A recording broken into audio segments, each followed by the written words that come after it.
This video is sort of a part two to the video I uploaded yesterday, and I want to talk about something totally different, something go a little further than the petrified humanoids and petrified animals and things like that that we see in our landscape. And I don't want to relay the foundation that I did yesterday, going into petrification and the science of it and all of that. So if you haven't seen that video, please go back and watch that first, because that has all of the science, the DNA tests, the CAT scans, the MRIs, to lay the foundation to help you hear and receive what we are saying. And that's very valuable because this is some paradigm shattering stuff. The world we live in is nothing like what we have been taught the world is. So I know that video is long, but please, I encourage you to go back and watch that and get a primer in the science and the archaeology and stuff that you need so we can move forward. But right now, I want to show you guys the most amazing thing that I found. This is a volcanic igneous intrusion where the lava came up in this form 225 million years ago. No, of course it's not. It's a tree stump. Anybody can see that. It's a tree stump. And so is this. And so is this.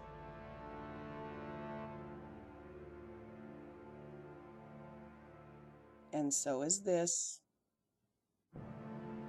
And so is this. I think you get my point. We see these remnants of this massive, massive forest that once covered the earth, these massive trees. We see the tree stumps. And we're just told they're mesas, right? Mesas. Just amazing. Mesa means tabletop because they're flat on top. So we see these massive, petrified trees, stumps of trees all over planet Earth. That's not even the shocking part. The shocking part is who cut them down. They're completely flat on top. And that leads us back to the video that I did yesterday about these enormous humanoid beings from the first Earth Age that we also see petrified all around us. At some point, we have to realize it's not a coincidence that we see faces and skulls and hands and feet littered all in the rocks of our landscape all around us.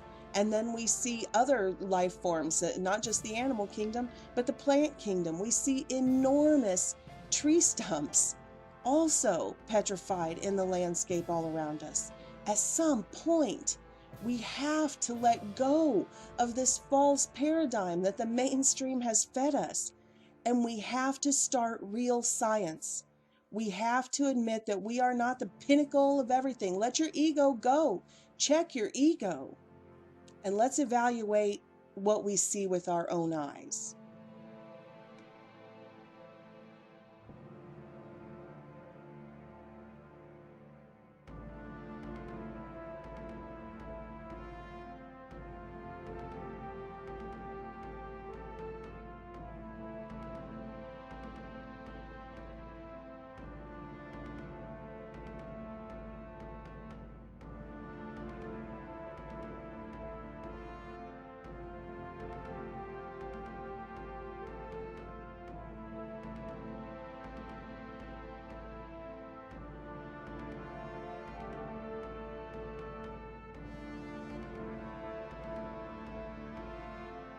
And we know not all trees are cut down. Of course, some fall down in massive storms and cataclysms and high winds, and some just from rot.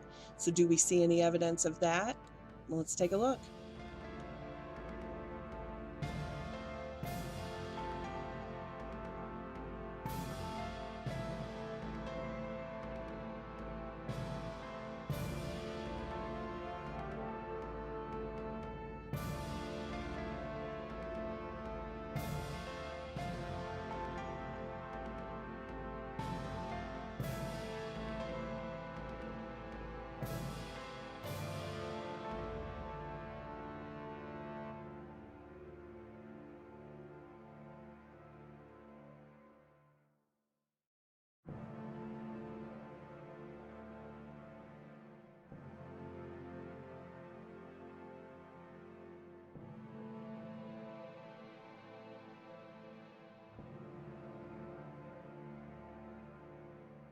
Now, I'm obviously not saying that every mountain on planet Earth is a fallen tree or a fallen giant. That's not at all what I'm saying. I completely understand that we have natural events, we have erosion, we have earthquakes, we have over the millennia, we've had tons of cataclysms and, mudslides and all sorts of things. I completely agree. I'm not saying that we need to discount all of that stuff, the natural events, but what I'm saying is that we don't need to discount this research either. That there are, we make them national landmarks for a reason. We recognize that they stand out in the landscape. So that's what I'm saying.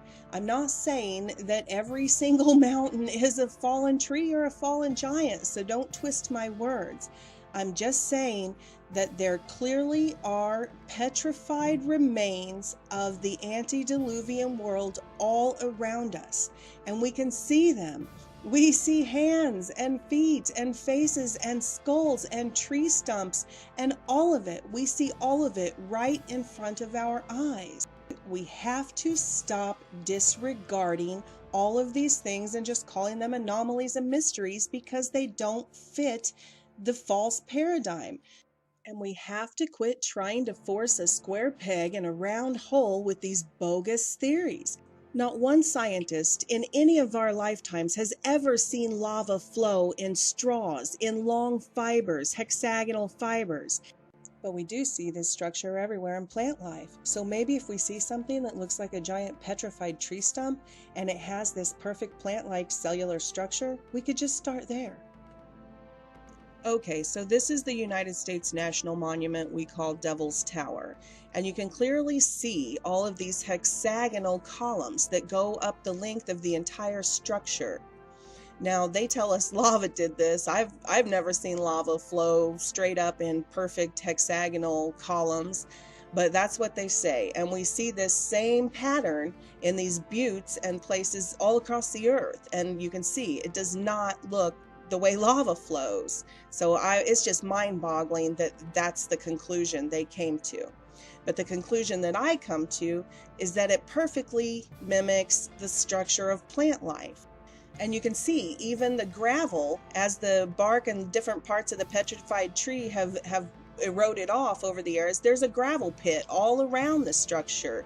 So there's the petrified stone, there's the missing pieces, and it reveals this sort of core of this tree stump that to anybody besides modern geologists, it looks exactly like plant life.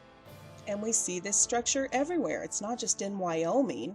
This geometric pattern that we know we see throughout different life forms, it's a repeating sort of building block of life and cellular structure. We see it all on every continent. These eroded down trees, plant life, it's eroded down, and you can see these same sort of hexagonal geometric patterns. And regardless of what type of environment, they're in all different vast environments. They're not just like right around volcanoes or anything, but it doesn't matter. Everywhere geologists see them, they just explain them as lava. Like here, you can see some of them. Apparently the lava fell from the sky. It didn't break up through the ground as an intrusion because the hexagonal fibers, the pillars, don't even reach the ground. But anyway, here's a slideshow to take a look at some of these. They're everywhere. The evidence is everywhere.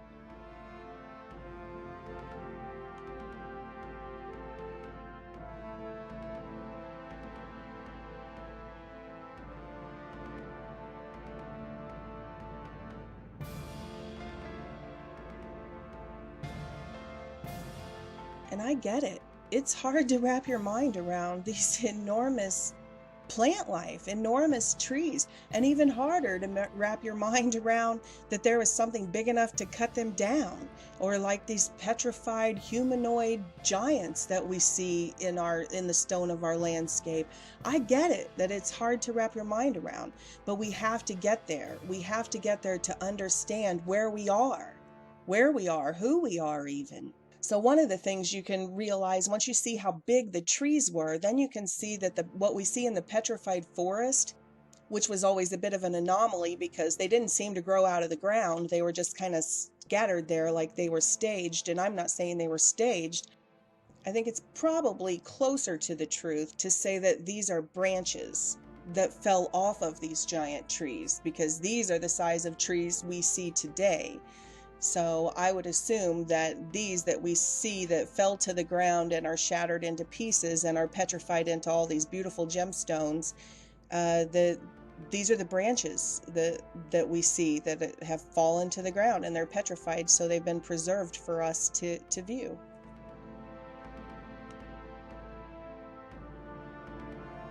I know it's hard for most of us to conceptualize a world with creatures as big as dinosaurs and the fossils and the plant life that we have recovered that they've admitted to us.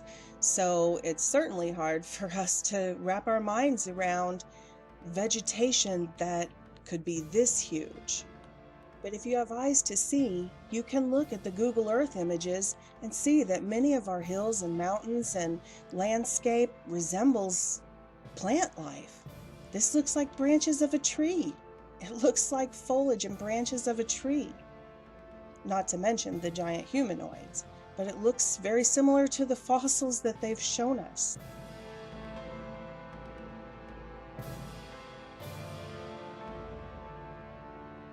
Because we were all born into this world when it was already in a state of entropy, when it's actually at the very end of the age, where it's been stripped and it's desolate, and we think this is normal. It's all we've ever known.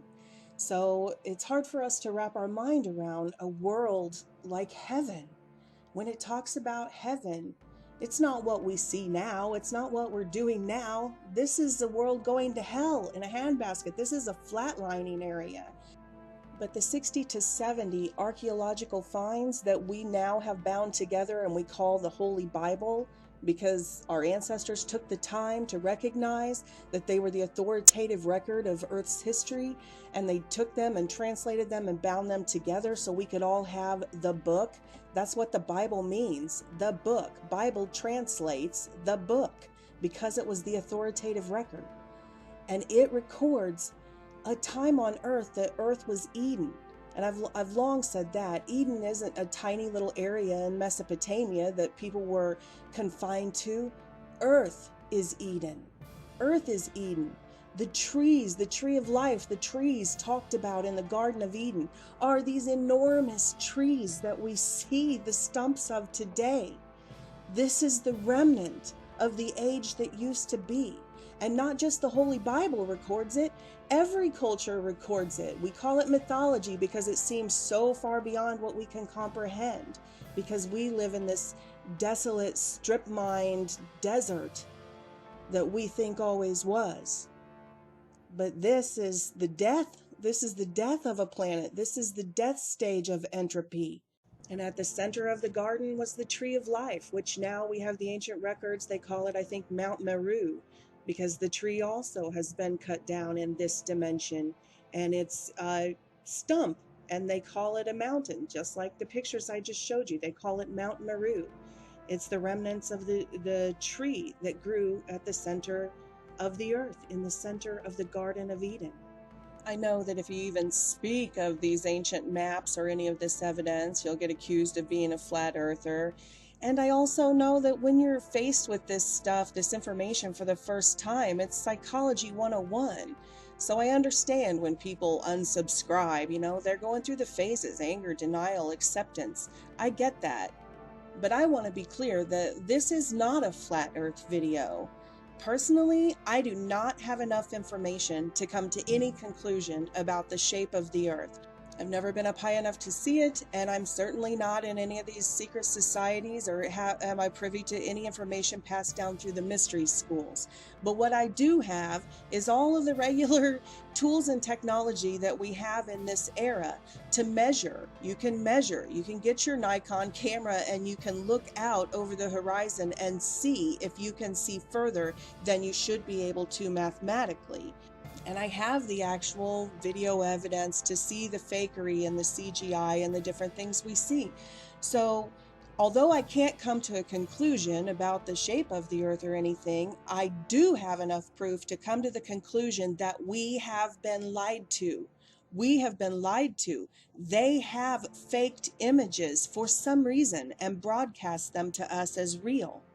So even though I don't have all the answers and I can't tell you exactly where we are and what this dimension is, what this thing is, I can at least admit that. I can at least admit I don't have all the answers. And because I can admit that I don't have all the answers, then I can keep an open mind and I can continue learning until we get there. And that's all I'm asking you to do. I'm asking you to look at some of this evidence. Now, this is evidence that is also used by flat earth researchers, but they come to conclusions. I don't think this evidence is conclusive of anything other than we've been lied to. So I want you to view the evidence through other eyes, through new eyes. Maybe the earth, what if the earth is round and it's enormous? What if it's so much bigger than we've been told? And that's why the math doesn't work out. And they're only taking, they're only showing us images of a small portion. What if there is more land, like these maps that have been recovered show?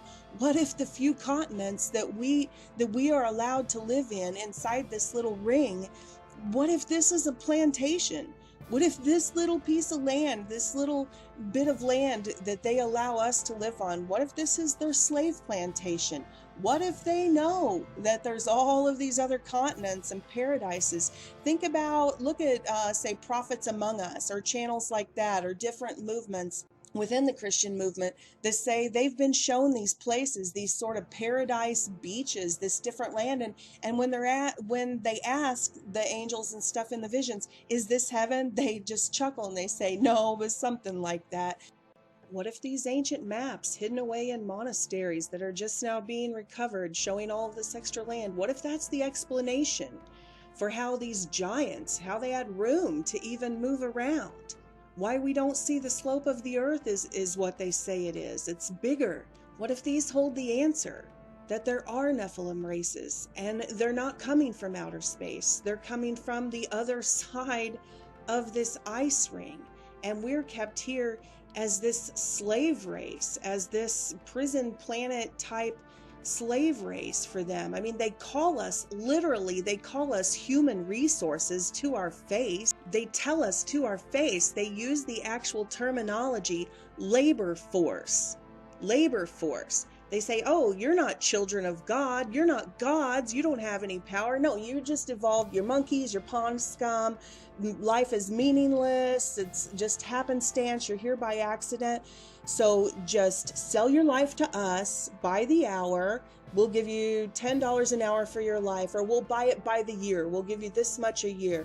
So you just sell your life to us by the hour and join our quote unquote labor force. They tell us to our faces, report to the Human Resources Office. You're a resource, like oil, like coal, So would it be beyond the stretch of all imagination that perhaps this is a plantation, that there's more than they've told us? And here's one quick example of them hiding something, and it's old news to the flat earth researchers, but I'm not saying that it proves flat earth, but it proves that they used a window to cut off part of the earth, a circular window, and they lied and said that the camera was pressed directly up against the window, and you can see someone's arm move in front of the camera. So it's not up against the window. But here's them in their own words on Apollo 11 pretending it is. We only have one window that has a view of the earth, and it's filled up with the TV camera. And then, of course, you see something move in between the camera and the earth. So unless it is a giant out in outer space on the other side of the window that the camera's supposed to be pressed up against, then clearly they're lying. And of course, here's the rest of the infamous footage showing that the camera's way back in the vessel, and they turn the lights on, or the lens iris or whatever opens up on the camera, and you can see that earth there in the picture is actually being filmed from clear across the ship through a round window. So it wasn't the entire Earth. Then when you look at the next images, the more modern images of the blue marble Earth, they keep showing us. And these are all shots directly from the NASA website. You can just go on there and look at these and do the analysis yourself. That these are photoshopped.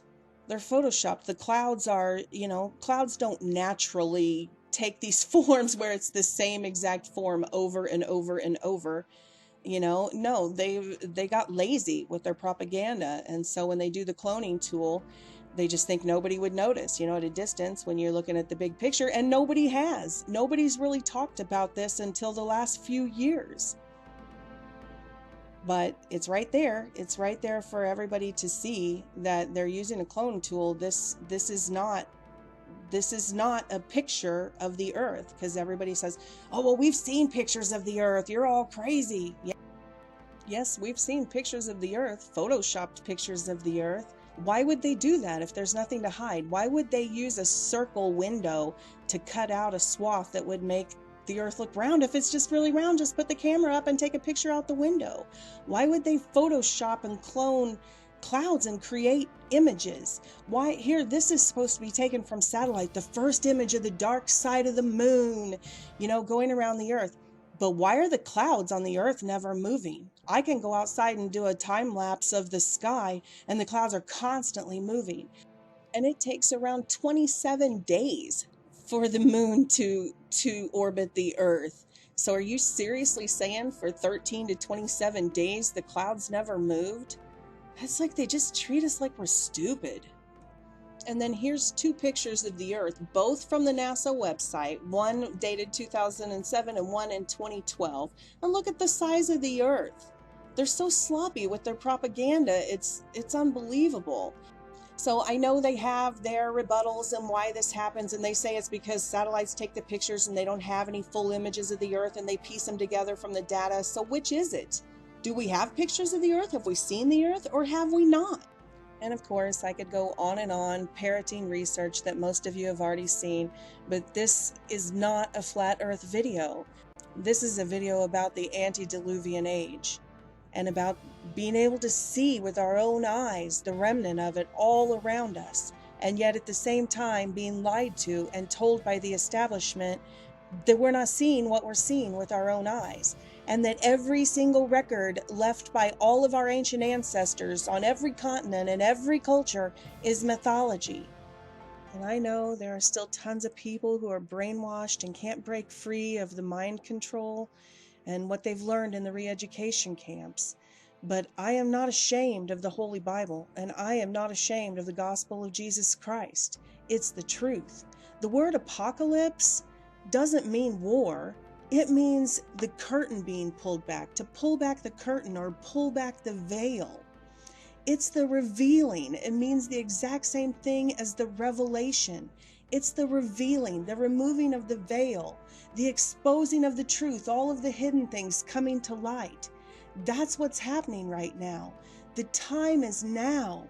The Great Awakening is now.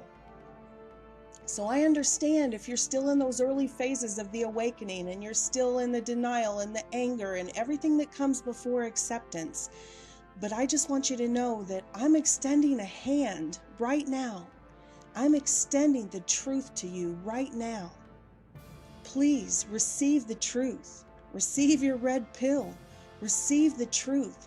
Receive the Lord Jesus Christ. The truth will set you free.